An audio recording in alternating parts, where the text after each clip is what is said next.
well thought out is this Mnuchin plan? Because I wonder whether there's been a conversation as well with the New York Fed. I know he's been talking to people like Jamie Dimon, but how will the Fed feel about what is happening here?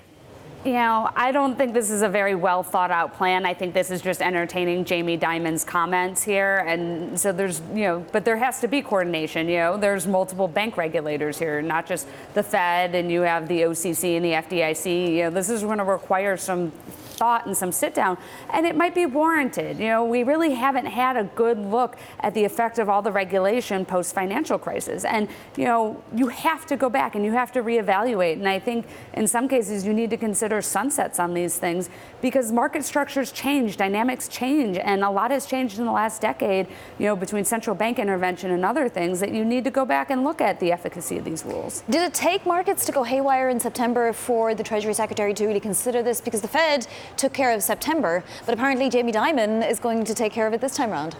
I think it is to a certain extent because what Jamie Dimon was saying about why JPMorgan wasn't coming in to the repo market at that point was this cash can't move. So the bigger issue with the repo market is that there's a lot of liquidity in the system, but it's stuck. It's stuck at these different banks because you have reserve requirements and you have all these rules about liquidity and quarter end and balance sheet and things like that. So it might have been the push that they need, but again, this isn't going to be an overnight solution, Vonnie. This is going to take a long time for people to figure out exactly what we need to be doing here. And the Fed is a nice stopgap. The Fed is a whole separate issue, and then you have the broader regulation that's just a bigger market issue here.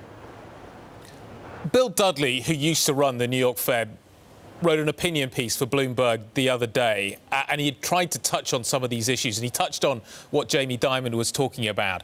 And halfway down, he kind of goes into a paragraph that reads a bit like this. As long as the Fed ensures the banks have plenty of reserves, liquidity rules shouldn't cause any distortions. Yeah, that's what Bill Dudley thinks. It's a nice idea, but the other part of this, and this goes unmentioned in the Steve Mnuchin piece as well, and people are starting to make noise about it on the street, is that debt is an issue. I know, Paul Krugman had a piece in the New York Times that said, the debt does not matter, and people are starting to realize that deficits don't matter, but it matters, and I think the repo market has shown that it matters because if you have waning interest in Treasury debt abroad and the dealers have to keep warehousing that on the balance sheet, that has to get financed in the repo market. And so that's where a lot of the pressures are stemming from, is that you have a whole lot of collateral coming in, not enough cash on the other side to finance it. And so you're getting these distortions. And I don't think that goes away. And I think it's time to have those conversations about our massive deficit problem. Are there different regulations for European banks to the ones that are there for US banks? Slightly.